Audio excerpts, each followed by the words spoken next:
maju bersama untuk Indonesia. Keadilan merata di negaraku tercinta. Mari topang bersama, damaikan Indonesia. Rakyat adil sentosa seutuhnya. Di sini tempatnya untuk bersuara, rakyat Indonesia. Di sini ruangnya, solusi bersama, hukum di tengah kita. Di sini tempatnya untuk bersuara, rakyat Indonesia. Di sini ruangnya, solusi bersama, hukum di tengah kita. Hukum di tengah kita.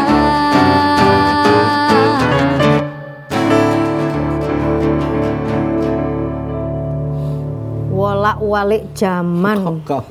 Cocok disambati tabu, saya ini tambah ini tuh bukan sambat, karena setiap hari pemberitaan dari redaksi itu emang isinya masalah. Saya ini kan jadi mikir ya mau nitipin anak kemana ini terusan gitu loh ya. Itu makanya tadi saya bilang itu wolak-walik zaman, tempat yang harusnya aman buat anak malah kayaknya kok malah berbahaya ya. Dulu ya, bukan berbahaya ya, apa karena kan kejahatan itu terjadi karena adanya niat dan kesempatan gitu ya. Tadinya kan kita mikirnya kalau nitipin anak ke salah satu pendidikan yang semacam asrama atau apa, ke pak gurunya atau sekolah, pondok pesantren gitu ya. Iya, saya pikir kan itu aman ya. Masa ya mungkin ada guru atau pendidik atau ustadz atau apapun itu, masa iya ada yang niat kayak gitu loh. Niat kayak gitu tuh apa? Ya melecehkan, memperkosa gitu loh Bu. Saya ini kan beritanya kan gitu. Lah ini masalahnya yang kita angkat dalam redaksi kita. Ini banyak kejadiannya Mas Bagus. Nggak cuma satu, ini kayak satu muncul, setelah satu muncul lagi yang berikutnya kayak apa? Saya malah mikirnya gini, jangan-jangan ini sebetulnya banyak tuh, tapi nggak terekspos karena nggak lapor gitu loh anak-anak. Kan jadi, takut ya? Kayak fenomena gunung es gitu ya? Iya, sebetulnya yang muncul di permukaan cuma sandulit gini toh. Tapi yang di bawahnya ternyata banyak. Waduh, di bawahnya. Tapi kan sudah ada hukumnya toh, masa ya nggak takut? Para pelaku. Hukumnya itu ada yang hukum penjara, hukum denda, bahkan yang terakhir ini ada hukum kebiri. Duh, ditugel. Kebiri pakai kimia. Nah, ini nggak ngerti ini prosesnya gimana. Tapi pokoknya ada hukum kebiri. Nah, ini kan harusnya kan sudah itu membuat takut sebelum berbuat. Tapi yang jelas bukan hukum kebiri yang seperti kita bayangkan zaman Tiongkok kuno ya. Beda ya. Jauh ya. Anda orang lawas ya berarti. Iya. Tapi kita coba bahas ini terkait dengan hukum berat predator anak, kebiri atau mati. Nah, kita undang saja para narasumber yang sudah hadir. Kiai Haji Ma'ruf Khosin, Ketua PW Aswaja NU Center Jawa Timur. Pak Yai, monggo bergabung bersama dengan kami. Assalamualaikum, selamat malam. Matur nuwun Pak Yai. Assalamualaikum. Monggo, Yai. Matur nuwun Pak Yai sudah hadir. Silakan duduk. Nyun sewu.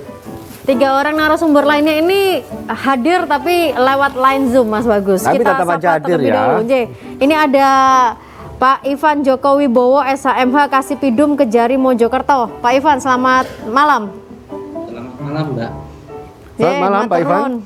Dari Kabupaten Mojokerto ini juga yang menangani kasus kalau nggak salah waktu itu sempat menjatuhkan hukuman kebiri ya, nanti kita coba ngobrol juga. Kemudian ada Pak Aris Merdeka Sirait, Ketua Komnas Perlindungan Anak. Pak Aris, selamat malam. Selamat malam semua. Salam sehat. Sehat selalu Pak Aris. Terima kasih. Dan juga ada Pak Isa Ansori, Sekretaris LPA Jatim. Pak Isa, selamat malam. Selamat malam, sehat semuanya. Assalamualaikum warahmatullahi wabarakatuh. Waalaikumsalam warahmatullahi wabarakatuh. Terima kasih. Nah, kita mau ngelihat dulu ini sebetulnya peristiwanya seperti apa yang mau kita bahas ini. Ya. Kita lihat liputannya dulu teman-teman ya.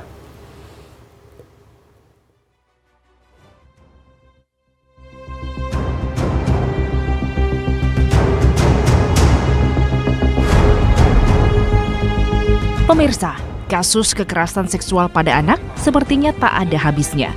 Belum reda kasus oknum ulama di Bandung yang mencabuli belasan santriwatinya hingga ada yang hamil, muncul kasus lain di berbagai daerah termasuk di Mojokerto, di mana ada oknum ustadz yang diduga mencabuli 5 santriwatinya.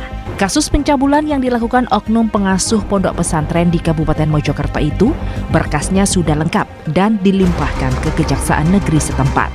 Maraknya kasus kekerasan seksual yang dilakukan oleh predator anak ini membuat sejumlah pihak geram.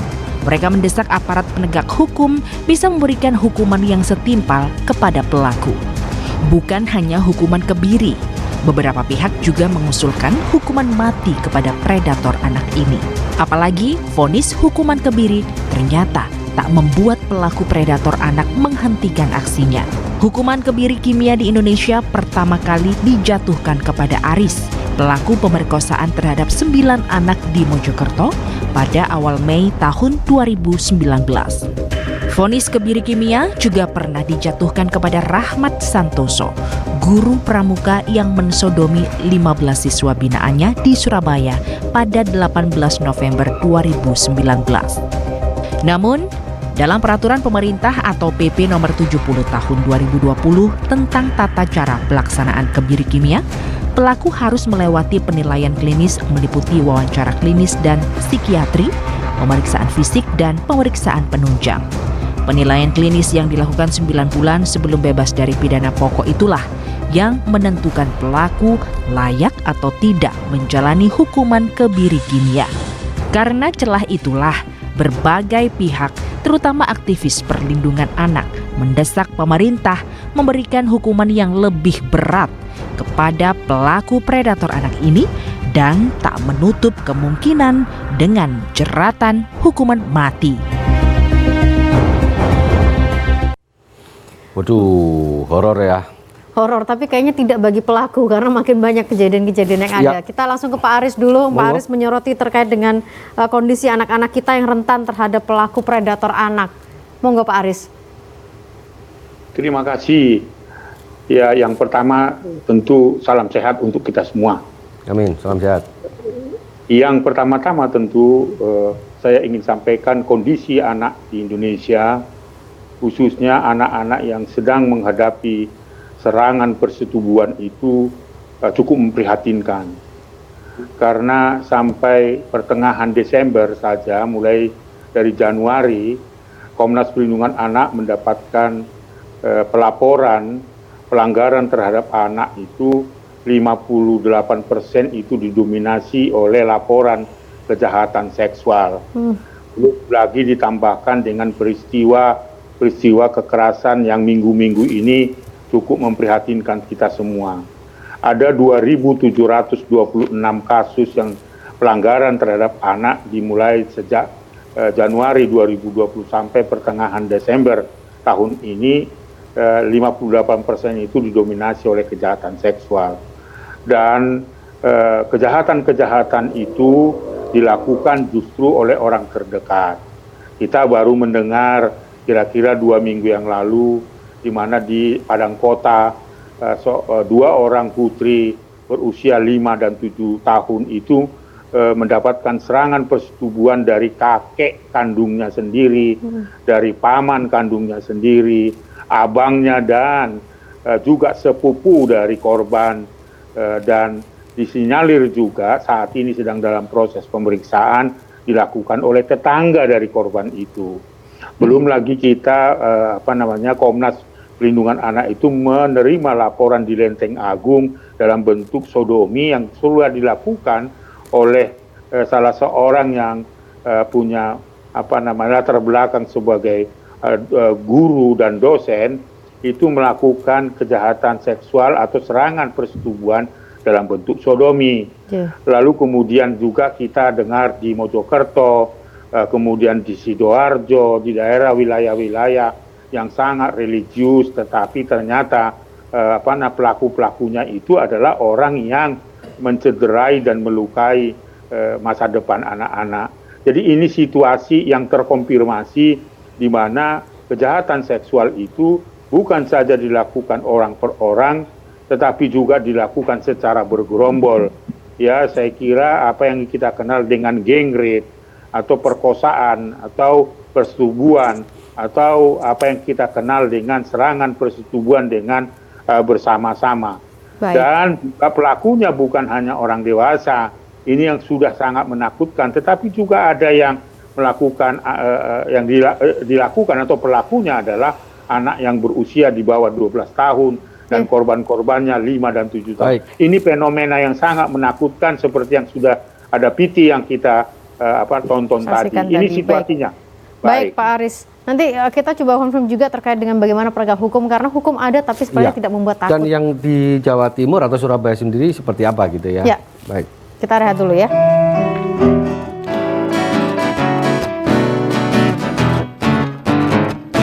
Di sini ruangnya solusi bersama, hukum di tengah kita. Di sini ruangnya solusi bersama, hukum di tengah kita. Di sini tempatnya. Cukup ngeri data yang disampaikan oleh Pak Aris secara nasional begitu Secara nasional ya. Kita coba cek yang kalau di Jatim seperti apa. Ada Pak Isa Ansori. Ya, saya hanya mengkonfirmasi bahwa kekerasan terhadap anak itu sejatinya dari tahun ke tahun itu prosesnya tidak cenderung sama kan begitu. Kalau sama. saya membuat tidak data, bukan meningkat Pak Isa atau gimana? meningkat, jadi cenderung sama tapi ada peningkatan sedikit kan begitu. Sama itu yang dilaporkan di LPA atau yang ada kan beberapa yang tidak dilaporkan di LPA ya Pak ya? Pak Isa ya. Data di LPA itu ada dua, data yang laporan langsung dan kemudian yang kita catat dari beberapa kejadian yang dimuat oleh media massa. Nah di tahun 2019 ya, di tahun 2019 LPA mencatat ada 351 kekerasan terhadap anak. Dan tahun 2020 karena masa pandemi LPA mencatat ada 186. Nah kemudian di tahun 2021 sampai pertengahan Desember LPA mencatat ada 366 kasus kekerasan terhadap anak. Nah itu artinya apa?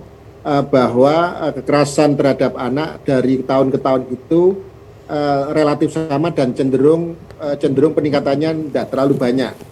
Gitu. Oke Pak Isa, ini bukan hanya kekerasan seksual yang ditangani tapi kekerasan secara keseluruhan ya.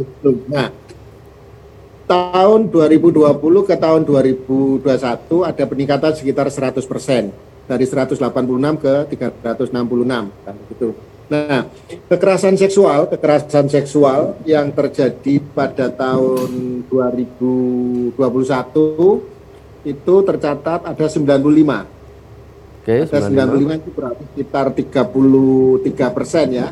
Dari total semua kekerasan terhadap anak di Jawa Timur, 33%-nya didominasi oleh kekerasan seksual. Nah, kemudian di tahun 2020 kekerasan seksualnya itu ada sekitar 87. Itu artinya kalau tahun 2020 itu ada sekitar 50%-an kekerasan seksual, dan pada tahun 2021 kecenderungannya kemudian sekitar 33%-an. Tetapi tingkat kekerasannya meningkat kan begitu. Jumlahnya meningkat ya. Baik. Kemudian di data LPA itu disebutkan lokasi kejadian itu rumah ada 60 kasus. Rumah ada 60 kasus, kemudian di sekolah ada 58 kasus, dan yang lain-lainnya itu jalan dan lahan kosong kan begitu.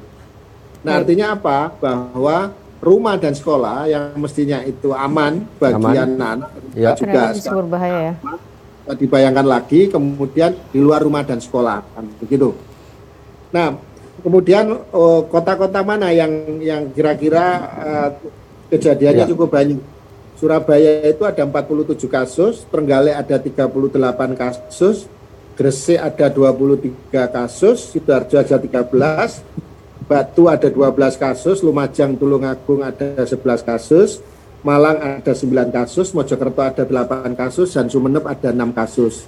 Nah ini apa sebenarnya? Sebetulnya beberapa daerah tadi yang disebutkan oleh Pak Aris ya, bahwa daerah-daerah yang cukup religius ternyata juga kekerasan itu, utamanya kekerasan seksual, juga menjadi cukup banyak dan kemudian tidak didominasi oleh kota-kota besar kan seperti Baik Pak. Ya, kita di situ dulu ya, karena yang kita soroti terkait dengan ada daerah-daerah religius dan juga sekolah. Di sini Pak Kyai, monggo bisa menyampaikan juga pendapatnya bagaimana ketika Ustadz atau mungkin juga oknum-oknum pendidik di sekolah begitu ya. Di lingkungan pondok pesantren, entah itu disebut pondok tapi ada yang bilang itu semacam asrama, tapi monggo Pak Kyai. Pertama begini, dulu pesantren itu sangat berkurang saat ini dalam bentuk kekerasan ya. Seperti penghukuman sekarang sudah lebih banyak pada cara-cara yang mendidik di internal pesantren. Di internal pesantren. Ini beda dengan dulu ya, yang kemudian tahun-tahun 80. Itu kalau dipukul benar itu. Nah ya, tetapi saat itu memang murid ikhlas ya, rela. Kalau hari ini kan orang tuanya yang turut melaporkan jika ada undang-undang. Itu pun pesantren sudah berbenah. Ini yang terkait dengan kekerasan. Kemudian terkait dengan pelecehan seksual, di sini yang kemudian kita hampir tidak ada kontrol terhadap pesantren. Kalau di negara lain, ada pesantren mau berdiri, itu izin dulu kepada negara.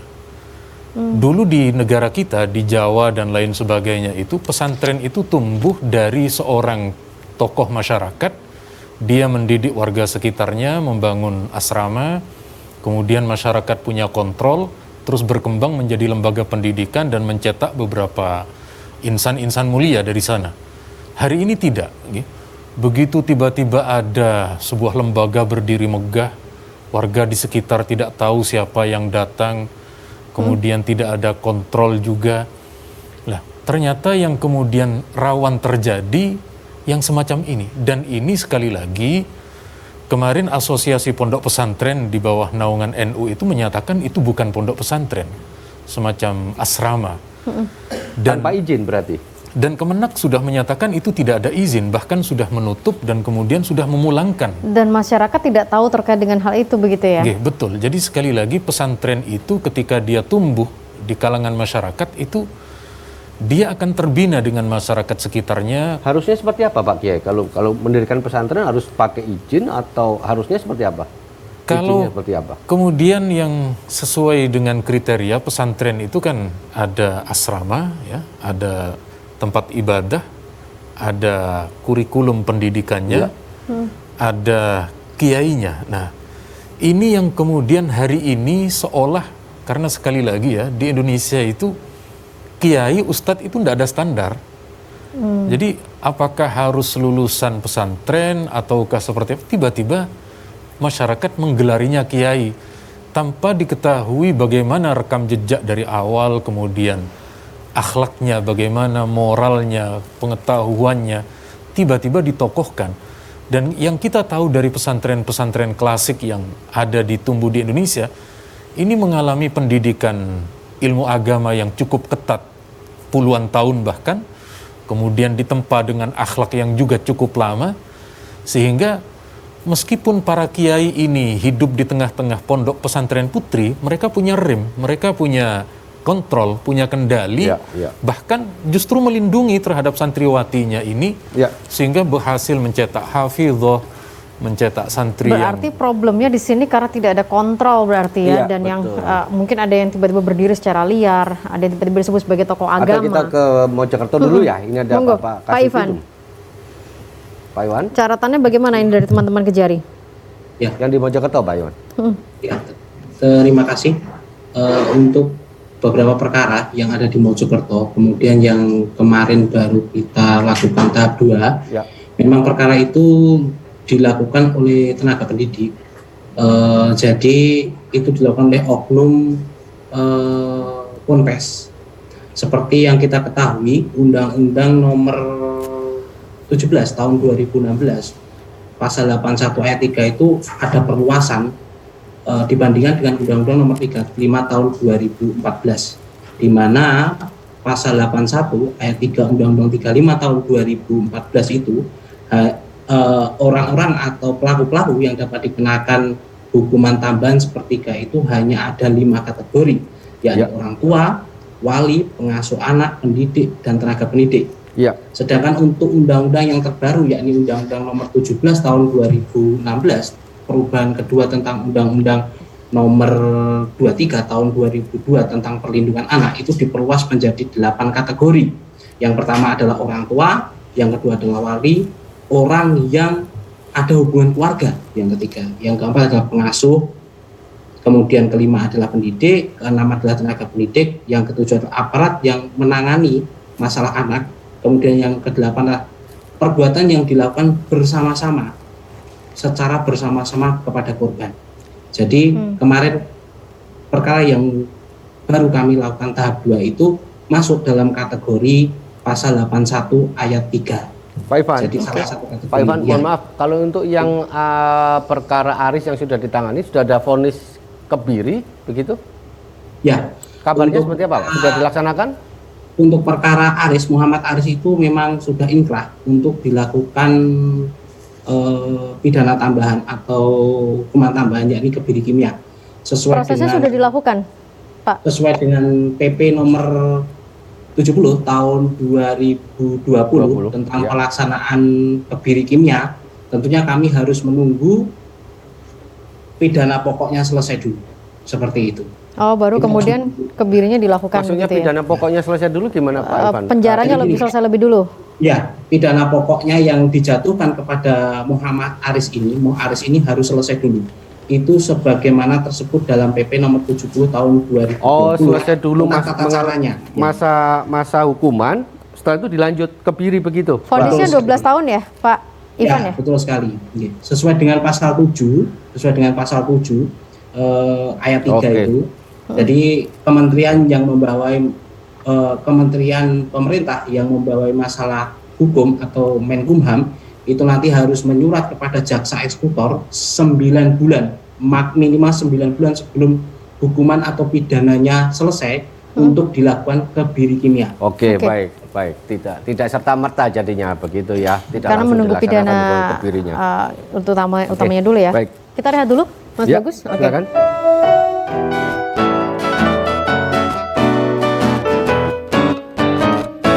Di sini tempatnya untuk bersuara rakyat Indonesia.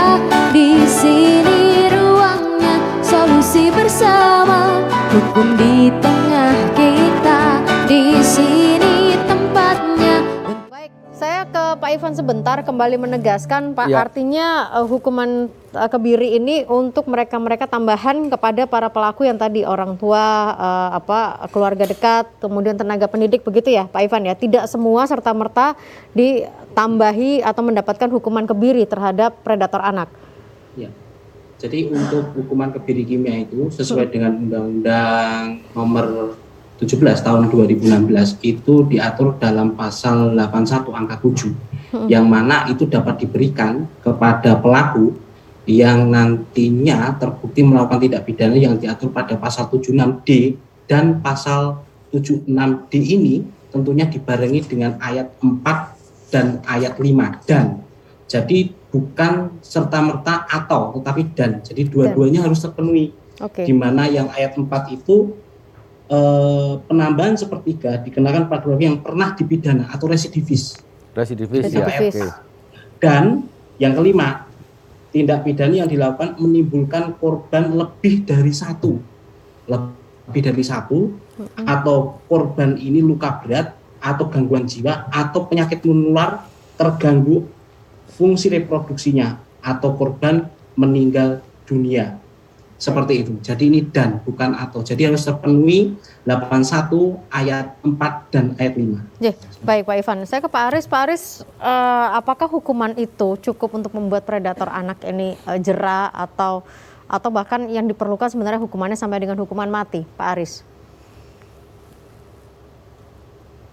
Izin Pak Aris masih ke mute mikrofonnya. Saya kira ya dengar ya. Sampun, matur nuwun. Saya kira bukan soal hukuman ya. Hukuman apakah dia seumur hidup, hukuman mati, tapi apakah proses penuntutan, proses putusan dari hakim itu membuat efek jera. Itu yang terpenting menurut saya. Kalau misalnya dia dihukum karena minimal 5 tahun katakanlah 6 tahun dan seterusnya, tapi itu menimbulkan efek jerah, saya kira itu yang menjadi fokus kita. Tapi faktanya memang setiap kali dihukum berat pun bahwa kasus-kasus serangan persetubuhan itu terus terjadi.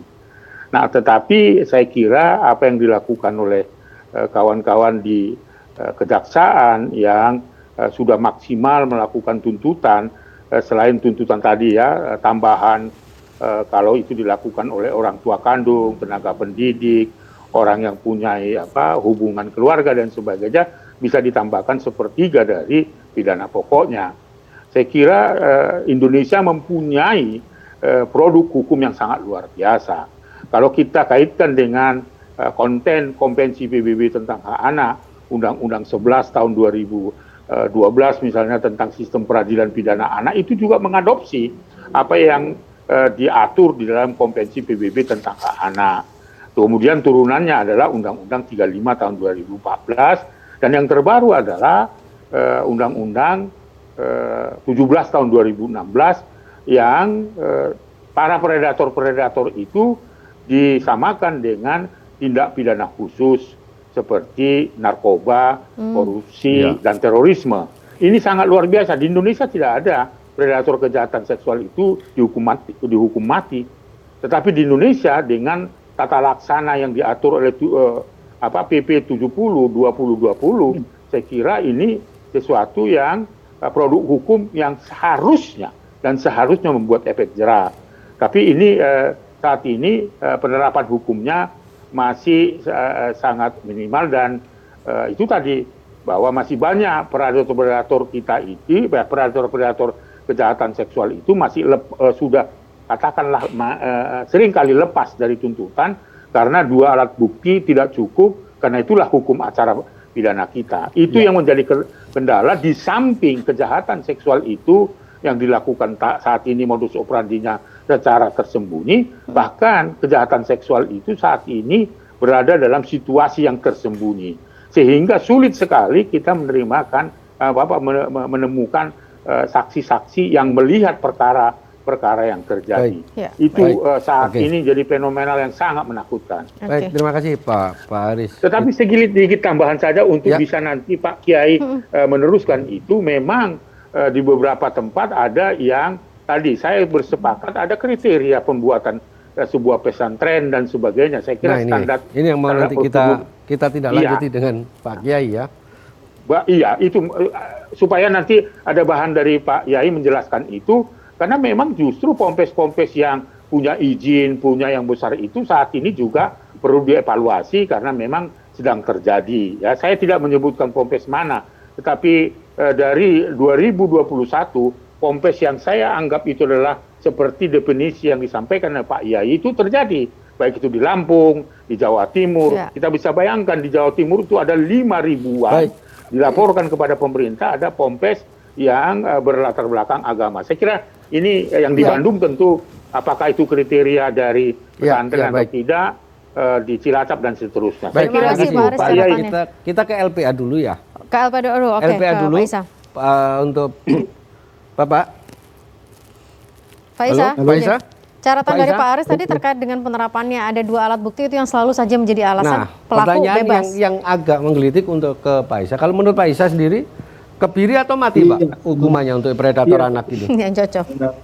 Pada kasus-kasus kekerasan seksual susah dibuktikan karena 2 alat bukti tadi, saksi dan kemudian alat buktinya itu agak susah dibuktikan, sehingga kemudian banyak kasus-kasus yang berkaitan dengan kejahatan seksual itu berhenti di tengah jalan karena memang saksinya nggak ada, alat buktinya seperti apa, itu kemudian mentahkan begitu. Nah, menurut saya problem kita itu kan terjadi inkonsistensi dalam pelaksanaan hukum terhadap mereka-mereka yang didakwa melakukan kejahatan seksual itu. Nah, saya kira hukuman kita sudah cukup bagus ya. Saya sepakat dengan apa yang disampaikan Pak Aris tadi. Bukan pada persoalan berapa lamanya kemudian ditambah apa, tetapi mampu tidak hukum kita membuat efek jerah terhadap setiap pelaku kejahatan seksual. Nah, ini saya kira menjadi penting. Di Undang-Undang Perlindungan Anak sudah jelas ya kan, hukuman maksimalnya 15 tahun. Kemudian ditambah lagi hukuman kebiri misalkan dengan undang-undang yang baru misal seperti itu. Tapi problem kita kan ketika terjadi kekerasan seksual, hukum selalu tidak maksimal kan. Bisa jadi kemudian hukumannya menjadi separuh. Padahal korbannya anak, jelas diatur oleh undang-undang. Namun secara problem hukum kita itu terjadi inkonsistensi. Sehingga kemudian tidak menjadikan efek jerah bagi pelaku-pelaku ketika harus dihukum ketika mereka didakwa melakukan kekerasan seksual terhadap anak. Pak Isa, kalau menurut Pak Isa, kalau sudah misalkan hukumannya sampai dengan kebiri, mau enggak mau kan dia pasti jerah, Pak. Ya kan seperti itu ya? Apa kan seperti itu? Gini, kemudian begitu diputus, lalu hukuman kebirinya dilakukan. Undang-undang kita kan tidak mengatakan begitu. Ya. Pidananya dulu dijalankan, baru setelah itu dilakukan kebiri, dan kebirinya itu kan juga tidak permanen. Setelah 3 bulan kemudian mulai lagi kan seperti itu. Ya, baik, terima kasih. Ke Pak Kiai, Pak. Pak Kiai, ini gimana Pak menanggapi terkait dengan hukuman tersebut? Apakah memang bisa memberikan efek jera atau bahkan ini nanti juga mungkin ada fatwa khusus juga terkait dengan hukuman tersebut? Oke, kita di fikih klasik kita kan berupaya, kita sudah menerima NKRI dan semua konsekuensinya. Kita yang dari kalangan pesantren kan berupaya mensinkronkan, mencari titik temu di sana. Kebiri itu di dalam fikih klasik tidak ditemukan sebagai takzir, sebagai efek jera dari sebuah hukuman. Jadi kebiri atau ikhsa itu hanya ditemukan untuk hewan. Jadi dulu kalau ada hewan untuk terlihat lebih gemuk, itu kemudian dilakukan kebiri terhadap hewan. Sehingga kalau pada hewan, ulama di kalangan kita sepakat tidak ada masalah. Tetapi ketika diterapkan kepada manusia, ini mayoritas bahkan secara keseluruhan, para ulama di kalangan kita tidak menyetujui. Kenapa? Sebab efek dari namanya penjeraan itu bagi dirinya dan orang lain, dan ini memang terkadang setelah kemudian ditakzir, dia tidak bisa berbuat apa-apa. Nah, jadi kalau di kalangan kami setelah kami membahas, daripada ini lebih baik dipenjara seumur hidup atau dihukum mati, karena itu diterangkan dan diperbolehkan. Oh, jadi itu lebih memilih. Maaf nih, yang lebih tepat berarti kalau penjara seumur hidup atau mati? Penjara seumur hidup atau hukuman mati. Gitu, karena ya? Sekali lagi secara fikih para ulama kita tidak mengenal itu, tetapi karena ini dinamika ya, ini namanya juga perdebatan pro kontra. Ada juga di antara kiai kita ya, misalnya Kiai Said Agil, beliau menyetujui, tetapi secara kelembagaan dari Basul Masail menyatakan tidak sependapat. Baik Pak Kiai, nanti kita juga ke teman-teman mahasiswa Fakultas Hukum dari UPN ya untuk meminta pendapatnya. Jadi ini bukan tentang efek jera juga, tapi Mas Bagus, tapi kan efek jera biasanya kan muncul setelah dihukum. Nah masalahnya yang satu dihukum muncul lagi predator-predator yang lain yang kadang-kadang nggak takut. Yang belum jera ya. Iya, yang belum jera sama sekali. Kita rehat dulu sebentar.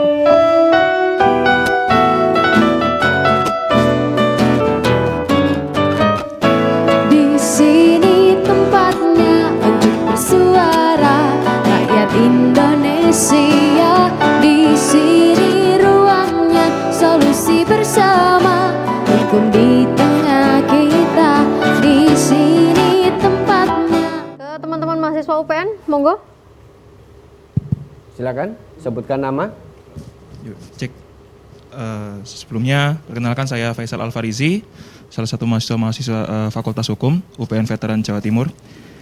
Yang ingin saya tanyakan adalah ketika kita berbicara terkait kasus pelecehan seksual, kita tidak hanya membahas terkait hukuman untuk pelaku saja, namun bagaimana penanganan untuk para pelapor yang tujuannya ini untuk menaikkan minat masyarakat mengatasi kasus kekerasan seksual.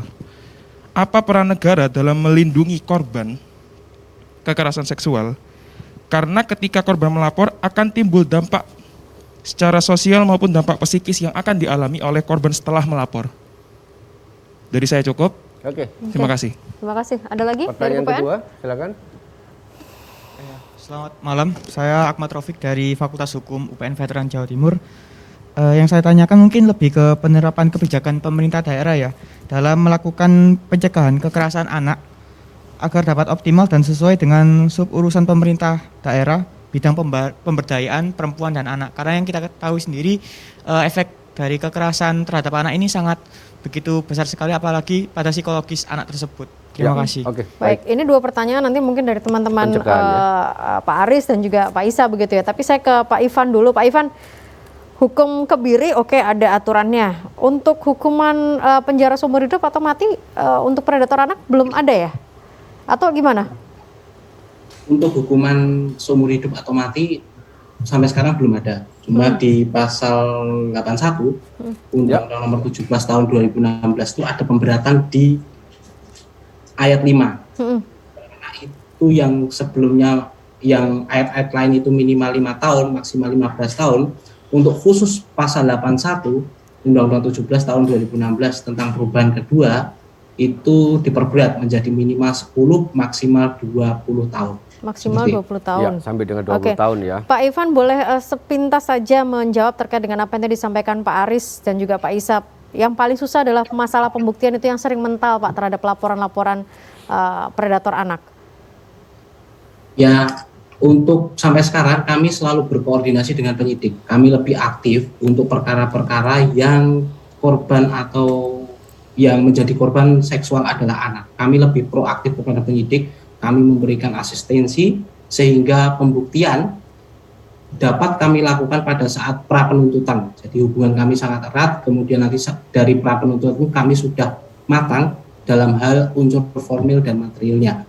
Antara lain dua alat bukti harus kami sudah penuhi dulu pada masa penyidikan. Sehingga nanti pada saat persidangan itu tidak terlalu memberatkan anak yang tentunya anak akan menjadi saksi karena anak sebagai korban, anak akan menjadi saksi. Jadi pertanyaan-pertanyaan atau pemeriksaan terhadap anak tidak perlu memberatkan seperti itu. Pak Ivan, ini lanjut Pak Ivan, kok fenomenanya sekarang kan ini peristiwanya biasanya viral dulu nih di medsos, baru kemudian ada proses hukum. Apa fenomena sepanjang ini harusnya kan tidak terjadi ya Pak Ivan ya? Harusnya ada keberanian dari pelapor sendiri ya, seperti itu kan? Sebenarnya untuk fenomena viral dulu kemudian melapor itu hanya terjadi untuk beberapa kasus. Pada prinsipnya kami sebenarnya sudah dari penyidik itu sudah menerima laporan dahulu, kemudian baru viral. Ada beberapa kasus viral dulu, kemudian baru nanti pelaporan, seperti itu.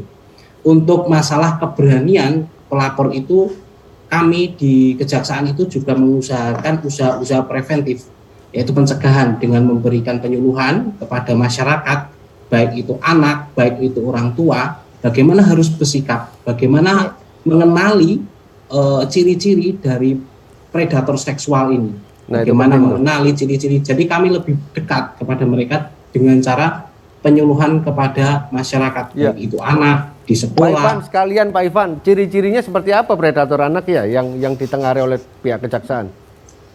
Kalau dari kami yang telah kami tangani, itu ciri-cirinya antara lain mereka biasanya itu lebih dekat kepada anak dengan memberi iming-iming dan lain sebagainya, seperti itu. Oke. Oh gitu aja ya, bukan ciri fisik misalkan bentuk wajah atau segala macam enggak ya? Kalau ciri fisik kami tidak memberikan itu. Lebih kepada kedekatan ya, karena memang pelaku-pelaku memang selama ini adalah orang-orang terdekat dari korban. Kita kasih permen, kasih apa gitu ya. Ke Pak Aris. Pak Aris ini menanggapi tadi terkait dengan perlindungan, peran dari pemerintah daerah itu seperti apa Pak Aris yang bisa disoroti? Ya, fakta menunjukkan tentu masih memerlukan kehadiran pemerintah. Dalam hal ini adalah selain penegakan hukum yang kita berikan kepada pihak aparatus negara, baik itu polisi, kejaksaan, dan pengadilan, yang memutus perkara yang seadil-adilnya demi keadilan hukum bagi korban. Itu tugas dari aparatus negara. Yang kita harapkan sebenarnya untuk korban-korban, maka di situ dibutuhkan kehadiran pemerintah dalam arti pemerintah kota, pemerintah kabupaten dan provinsi memberikan hak-hak hukum, hak-hak hidup dari anak itu sendiri. Tentu ada restitusi, ada perlindungan dalam arti bahwa ada trauma healing. Itu adalah tanggung jawab pemerintah, tentunya dengan keterlibatan kawan-kawan aktivis, kemudian psikolog dan sebagainya. Nah, itulah kehadiran pemerintah untuk memulihkan korban dari korban-korban kejahatan seksual itu. Jadi saya kira Komnas Perlindungan Anak berharap bahwa itu tugas tanggung jawab pemerintah, karena Impres tahun 2014 itu juga memerintahkan setiap pemerintah kabupaten kota membuat rumah-rumah perlindungan anak di setiap kabupaten kota. Tetapi nampaknya ini kan belum berjalan dengan baik. Nah, oleh karena itu saya kira dengan meningkatnya kasus-kasus kejahatan seksual ini, maka dibutuhkan rumah perlindungan anak yang difasilitasi oleh pemerintah. Disitulah kehadiran pemerintah, di samping kita mendorong para penegak hukum itu melakukan seperti tadi dikatakan Pak Kajari tadi, mulai dari pratuntutan dan sebagainya, karena kasus kejahatan seksual itu adalah apa yang dikategorikan dengan ordinary crime atau kejahatan luar biasa dan harus ditangani secara cepat dan tepat dan berkeadilan bagi korban. Tapi kan kita sedang berhadapan dengan hukum acara, yaitu 2 alat bukti. Seperti apa yang terjadi misalnya, ya, saya ingin sampaikan Pak Aris, karena ini wilayah. Kalau saya potong sebentar, mohon maaf Pak Aris, mungkin ini juga Pak Aris mungkin masih ingat juga terkait dengan kasus sekolah yang ada di Batu, Pak Aris. Itu yang mau saya sampaikan baru ini tadi dalam pikiran saya. Itu salah satu misalnya sudah 7 bulan kasus ini, ya, saya tahu persis dan lembaga perlindungan saksi dan korban pun sudah menaruh perhatian melindungi korban. Itu artinya sebuah lembaga negara memberikan perlindungan, itu berarti dia meyakini bahwa terjadi peristiwa. Nah, sudah disampaikan ke Kejati, ya, pada September yang lalu, dikembalikan lagi kepada penyidik di Polda Jawa Timur, dikembalikan lagi ke Kejati. Kendalanya lalu apa Pak Aris? Yang dikatakan dikembalikan, kurang alat bukti juga? Kurang alat bukti karena tidak sesuai dengan pasal yang dituntut, yang dijerat gitu ya. Padahal itu sudah ada tambahan-tambahan sejak 6 Desember misalnya, dikembalikan lagi ke Kejaksaan Kejati Timur, Jawa Timur, dan dilengkapi datanya sampai hari ini juga masih mengendap di Kejati Jawa Timur. Nah, ini membuat tidak berkeadilan bagi korban. Nah, itu terjadi di Jawa Timur sendiri.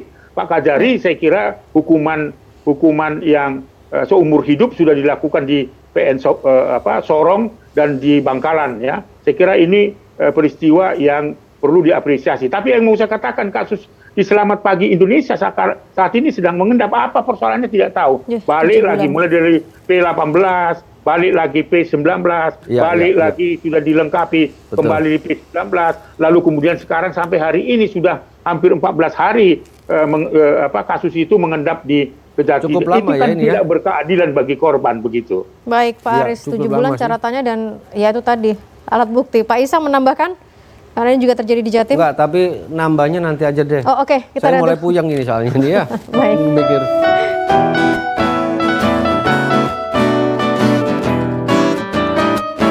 Di sini tempatnya untuk bersuara, rakyat Indonesia. Di sini ruangnya solusi bersama, hukum di tengah kita. Di sini. Saya langsung ke Pak Kiai aja, Agnes. Ya, ini kan yang terakhir ini kan ada lembaga pendidikan yang kita sebut aja pesantren begitu ya, Pak Kiai ya. Justru yang tempat orang menitipkan anak kepada Pak Ustadznya atau segala macam, kemudian justru jadi korban begitu loh. Ini kemudian harusnya seperti apa ini, Pak Kiai, untuk pesantren-pesantren ini pengawasannya, kontrolnya harusnya seperti apa harapannya, Pak Kiai? Kalau kemudian seperti pesantren yang sudah berdiri, semua data itu ada di dalam organisasi kemasyarakatan, misalnya NU ataupun di bawah Muhammadiyah. Kemudian dari sisi administrasi itu berada di bawah Kemenak, karena memang ada yang menangani pondok pesantren. Jadi terawasi gitu. Terawasi, ya? Betul, secara pelaksanaan pendidikannya. Tetapi yang kemudian paling efektif itu dari masyarakat. Dari masyarakat harus berperan nih, masyarakat harus berperan. Ini pondoknya ada izinnya, kemudian ajarannya memang bertentangan atau tidak dengan masyarakat sekitar. Ini yang kemudian menjadi pengontrol yang paling kuat. Jadi maksudnya peran kontrol masyarakat itu boleh nggak sih masyarakat misalkan ini pondok ini kan kadang-kadang segen ya, apalagi mayoritas Islam kan kayak di negara kita. Begitu ada pondok rasanya mau negur juga jangan-jangan pinteran pakai gitu ya. Kan begitu. Biasanya sebuah pesantren itu ketika ada plakatnya itu menyertai ada nomornya, ada nomor registrasi. Gitu ya, sudah ada ya. Nah, itu yang kalau kemudian resmi memang. Sekali lagi dari sana yang kemudian kita cara mendeteksinya. Kemudian sekali lagi ini tidak secara keseluruhan sebab kita yakin ya ada 20.000 pesantren lebih itu ternyata aman-aman saja, tetapi memang yang namanya oknum dimanapun ada ya, tidak hanya di pesantren, tetapi dimanapun pasti ada. Cuma kita adalah meminimalisir, kita kemudian peran serta masyarakat, dan juga tokoh pesantrennya, insya Allah saya yakin dalam keadaan paling baik ya untuk penjagaannya. Pak Isa, secara singkat, monggo Pak. Ya. Apa yang harus dilakukan untuk melengkapi perlindungan anak ini? Iya, jadi membangun sistemnya perlu, kan? Membangun sistemnya perlu. Nah, dalam produk hukumnya nggak perlu direvisi ya, Pak Isa ya? Dalam produk hukumnya sendiri sudah bagus ya, tidak ada perlu revisi undang-undang perlindungan anak atau apapun itu? Cukup bagus kan, hukuman maksimalnya 15 tahun, kemudian ditambah lagi dengan, saya kira sudah cukup bagus kan. Problemnya kan kemudian di lapangan terjadi masalah-masalah yang tidak menimbulkan efek jerah. Nah, dalam upaya itu LPA mengusulkan dua hal, ya kan.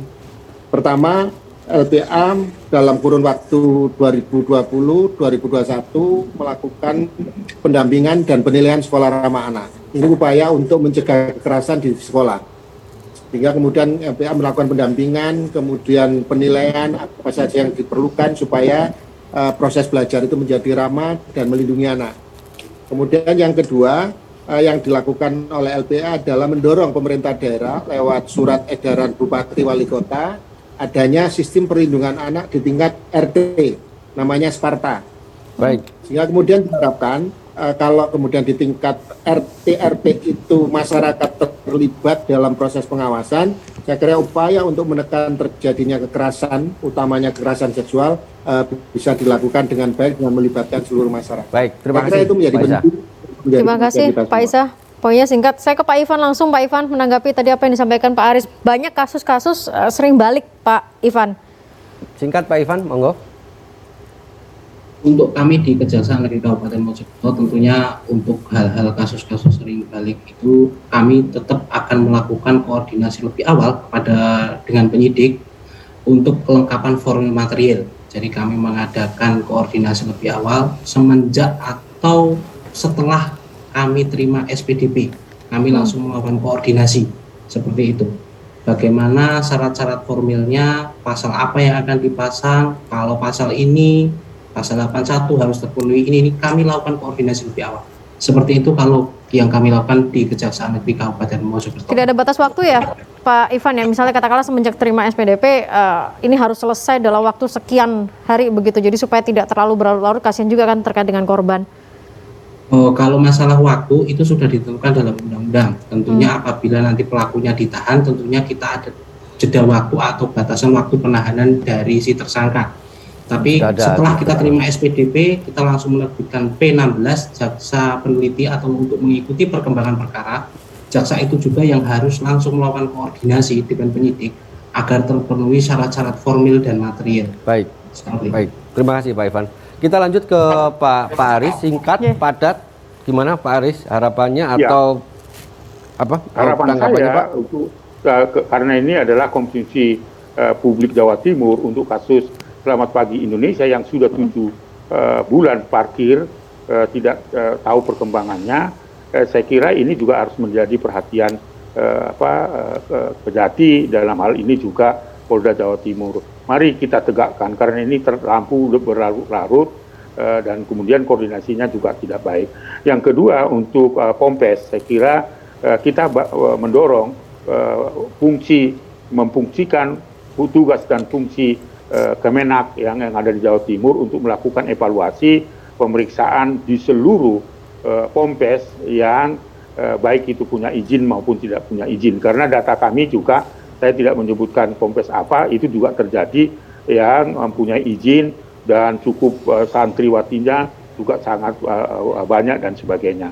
saya kira kita mau membuktikan dari kejadian-kejadian yang memalukan ini, tentu mencoreng Pompes yang sungguh-sungguh luar biasa mendidik anak bangsa ini, tetapi dicoreng dengan perilaku-perilaku seperti yang terjadi di Bandung, kemudian terjadi juga di tempat yang lain, Cilacap, Tasikmalaya, dan seterusnya. Saya kira tidak terulang lagi, tetapi kita mau membuktikan kementerian, dalam hal ini Kemenak di Jawa Timur, karena lebih dari 5.000 Pompes di sana yang membutuhkan pertolongan dan saya kira evaluasi. Terbuka saja mana kriteria, oleh karena itu bebaslah seluruh Pompes dan lembaga-lembaga dan satuan pendidikan di Jawa Timur itu dari kekerasan. Pesan saya kepada masyarakat Jawa Timur, mari kita perhatikan kasus JE, terduga pelaku yang sampai hari ini tidak ditahan. Saya tidak tahu apa alasannya, padahal dia sudah menjadi tersangka dan 2 alat bukti sudah cukup. Saya kira terima kasih Bapak Aris. Terima kasih Pak Aris, terima kasih Pak untuk Isa, teman-teman dari UPN Veteran ya, Fakultas Hukum UPN Veteran sudah ada di studio kami. Pak Ivan dari Mojokerto juga terima kasih, Pak Isa, Pak Yayu juga terima kasih. Kita berharap yang terbaik karena produk hukum sudah bagus, tinggal persoalan penerapan di lapangannya supaya korban anak bisa terlindungi. Kita ketemu lagi di lain kesempatan. 4 dasar anak yang wajib diingat. Ingat, jangan sampai lupa. 1. Hak hidup. 2. Tumbuh kembang. 3. Perlindungan. 4. Partisipasi.